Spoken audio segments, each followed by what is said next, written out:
Matthew chapter 1, starting in verse 18.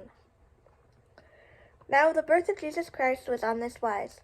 When as his mother Mary was espoused to Joseph, before they came together, she was bound with the child of the Holy Ghost. Then Joseph her husband, being a just man, and not willing to make her a public example, was minded to put her away privily. But while he thought on these things, behold, the angel of the Lord appeared unto him in a dream, saying, Joseph, thou son of David, fear not to take unto thee Mary thy wife, for that which is conceived in her is of the Holy Ghost. And she shall bring forth a son, and thou shalt call his name Jesus, for he shall save his people from their sins. Now all this was done that it might be fulfilled which was spoken of the Lord by the prophet, saying, Behold, a virgin shall be with child, and shall bring forth a son, and they shall call his name Emmanuel, which being interpreted is, God with us. Then Joseph, being raised from sleep, did as the angel of the Lord had bidden him, and took him his wife, and knew her not till she had brought forth their firstborn son, and called his name Jesus. Matthew chapter 2. Now when Jesus was born in Bethlehem of Judea, in the days of King Herod, behold, there came wise men from the east to Jerusalem, saying, Where is he that is born King of the Jews?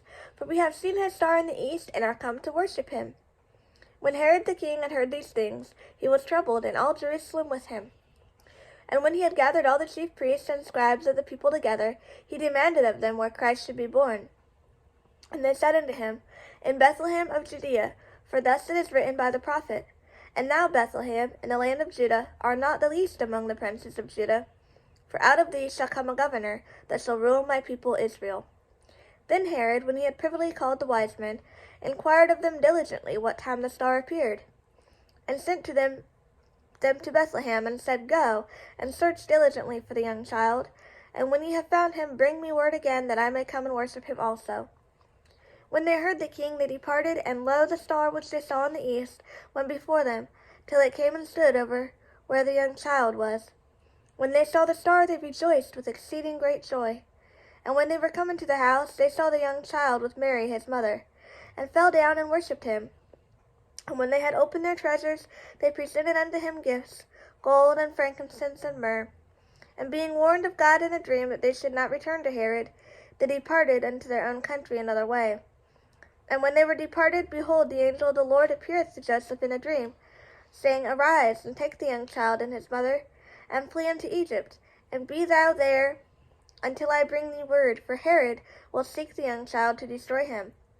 When he arose, he took the young child and his mother by night, and departed into Egypt, and was there until the death of Herod, that it might be fulfilled which was spoken of the Lord by the prophet, saying, Out of Egypt have I called my son.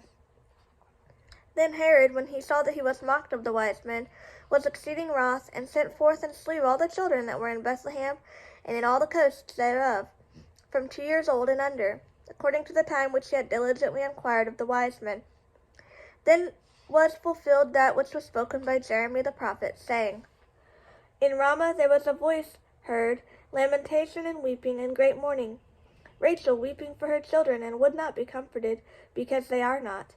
But when Herod was dead, behold, an angel of the Lord appeareth in a dream to Joseph in Egypt, saying, Arise, and take the young child and his mother, and go to the land of Israel, for they are dead which sought the young child's life. And he arose and took the child and his mother, and came into the land of Israel. But when he heard that Archelaus did reign in Judah, in the room of his father Herod, he was afraid to go thither. Notwithstanding, being warned of God in a dream, he turned aside into the parts of Galilee, and came and dwelt in the city of Nazareth, that it might be fulfilled which was spoken by the prophets, He shall be called a Nazarene.